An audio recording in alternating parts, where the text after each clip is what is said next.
Question number 5.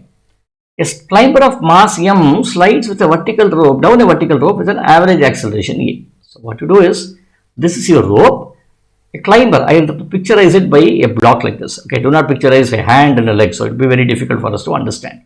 Okay, with an average acceleration a, which means you have a block of mass m which is sliding down in a wall or maybe a rope or something like this.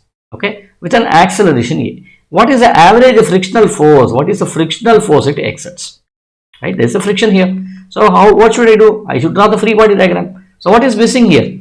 mg is missing here, right? Now draw the free body diagram. It is nothing but an object moving downwards. There is an opposite force acting here. So what should be the answer? Your answer should be mg minus frictional force is equal to net force ma, right? This is taken positive, the opposite is negative. Sum of these forces equal to net force, and thus frictional force should be equal to mg minus ma, which is nothing but m into g minus e. Okay, let us move on to the next one.